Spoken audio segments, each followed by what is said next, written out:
हामी के क्वेशनहरु हेर्ने छौं। यसमा फर्स्ट क्वेशन छ, when magnesium ribbon is burned in air, it gives a white powder of magnesium oxide and black dots are seen in it. What is the black dot made of भनेको छ। black dot भनेको त्यो carbon suit हो है।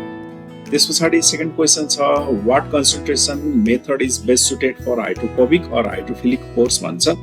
भनेको पानी hydrophobic भनेको छ है। हाइड्रोफोबिक भनेपछि पानीबाट पर बस्न खोज्ने, हाइड्रोफिलिक भनेपछि पानीको नजिक जान खोज्ने। यो भनेको चाहिँ हाम्रो फ्लोटेसन प्रोसेस हुन्छ। नेक्स्ट छ, write the word root for a carbon compound which has 3 carbons भनेको छ। 3 वटा कार्बन भएकोलाई हामी प्रप भन्छौं हैन। त्यसपछि अर्को क्वेशन हेर्दै छौं, which compound is used to ripen the fruits भन्छ। यसको करेक्ट आन्सर चाहिँ क्याल्सियम कार्बाइड। नेक्स्ट क्वेशन छ, what is the role of ammonia gas in refrigerator भन्ने छ। यसको करेक्ट अप्सन हुन्छ कुलिङ एजेन्ट। अनि when was acid rain first discovered भनेको छ। यसको करेक्ट आन्सर हुन्छ 1960 AD। नेक्स्ट क्वेशन छ, which of the following is correct order of electropositivity of metal भन्छ। मेटलको केसमा लेफ्ट टु राइट जाँदाखेरि घट्दै गर्दै जान्छ। So sodium is more electropositive than magnesium than aluminum. So correct option is D. Next question छ, if the electronic configuration of valence shell of an element is 2s2 2p1 2s2 2p1 भनेपछि total number of electron कति भयो त 2 + 1 गरेर 3 भयो हैन। What is it's valency भनेपछि less than 4 भनेपछि त्यति नै हुन्छ यसको valency. if the number of primary turnings is double that of secondary turnings भनेपछि नम्बर अफ प्राइमरी टर्निङ लाई n1 माने भने that is double of secondary turning n2 n2 भयो। क्याल्कुलेट द आउटपुट भोल्टेज भनेपछि v2 हामीलाई सोध्यो। if it is connected to भनेपछि v1 को भ्यालु दियो, v1 को भ्यालु 220 भोल्ट दियो र अनि भन्छ भोल्ट्स मेन्स भन्छ आउटपुट भोल्टेज v2 निकाल्न भनेको छ, v1 को भ्यालु दिएको छ भनेपछि अब हाम्रो फर्मुला हामी युज गर्छौं v1/n1 = v2/n2। यसलाई युज गरौँ र यसलाई युज गर्दाखेरि v1 भनेको हाम्रो कति आयो त 220 दिएको छ by n1 2n2 = v2 find out गर्नुपर्ने n2 यो क्यान्सल आउट भयो। So 110 volt. Next, if a ray of light is passing from glass to air, glass भनेपछि डेन्सर अनि एयर भनेपछि रेयरर भयो है। एंगल अफ रिफ्र्याक्सन भनेपछि अब के भयो त भन्दाखेरि यो ग्लासबाट यसरी चाहिँ गयो र अनि 90 डिग्री बनाएर यसरी रिफ्र्याक्ट भयो भने यो त क्रिटिकल एंगल भयो भनेपछि यहाँनिर भन्ने सरी यो चाहिँ एंगल अफ रिफ्र्याक्सन चाहिँ 90 डिग्री भयो भनेपछि यहाँनिर हामीलाई यसले सोधेको चाहिँ के हो क्रिटिकल एंगल हो। क्रिटिकल एंगल चाहिँ कति हो त भन्दा 42 डिग्री हो है। नेक्स्ट छ, Sita dipped a homemade thermometer भनेको उनले घरमा बनाएको एउटा थर्मोमिटरलाई in pure melting ice, pure melting आइसमा उनले राखिन्। What is she trying to find भनेपछि अब मेल्टिङ आइस चाहिँ के गर्छ त भन्दाखेरि त्यसको टेम्परेचर कम हुन्छ नि त, त्यही भएर लोअर फिक्स पोइन्ट उले ट्राई गरेर हो भनेर भन्नु पर्यो। if cross section area of piston A is 20 cm square, piston B is 60 cm square and effort of 50 Newton is applied on A, then how much load is needed on piston B to balance it भनेको छ। so हाम्रो F1/A1 = F2/A2 है। यो फर्मुलामा हामी भ्यालुहरु चाहिँ substitute गरौँ। F1 भनेको चाहिँ हाम्रो एन्ड इफोर्ट भनेपछि यो हाम्रो F1 भयो, इफोर्ट 50, A1 भनेपछि A को लागि मानौं 20 किनभने हामीले सानो जहिले पनि ख्याल गर्नुपर्ने के हो भने जसको क्रस सेक्सनल एरिया सानो छ त्यसमा हामीले इफोर्ट लगाउँछौं। सो A1 भनेको 20 भयो अनि F2 भनेको लोड भयो अनि A2 भनेको चाहिँ ठुलो हुन्छ। सो F2 = यहाँबाट आउँछ 150 है। नेक्स्टमा भन्छ if a coin is dropped from the Cornwall bridge which reaches water after 3 seconds, what is the height of the bridge भन्छ। सो माथिबाट तल झर्दै छ भनेपछि initial velocity 0 metre per second भइहाल्छ हैन।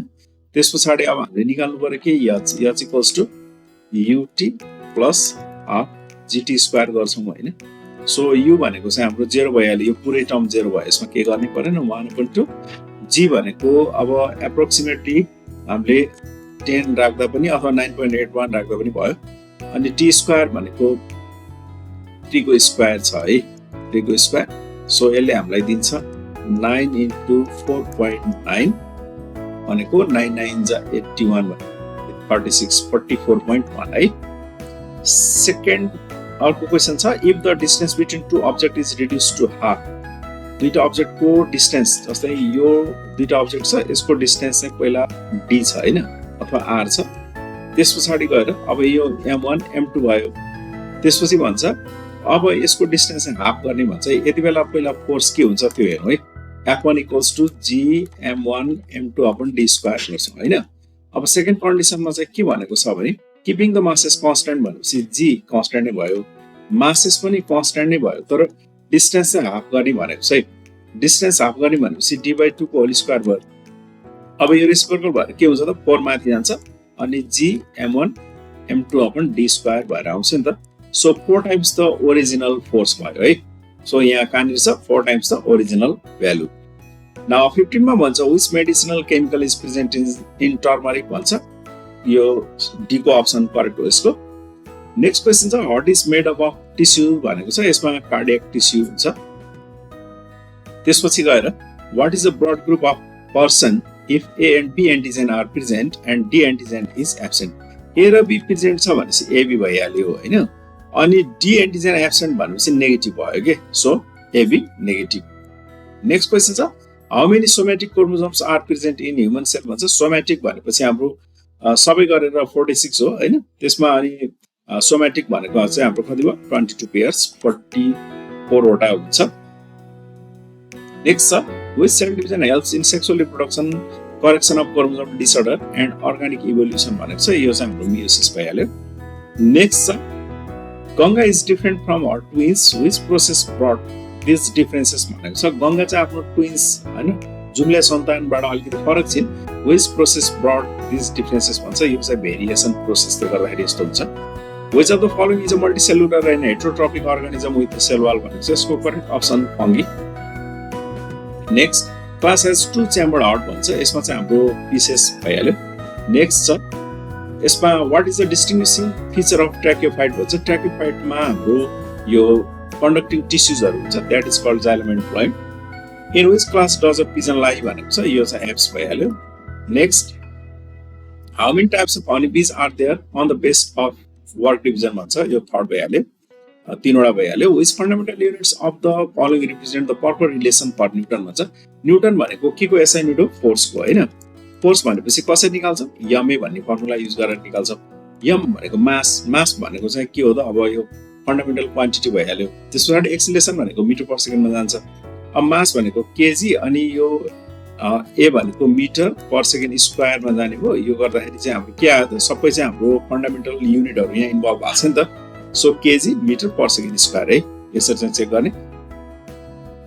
Which symbol is used for the distance between optical center and center of curvature भनेको छ। That is the R.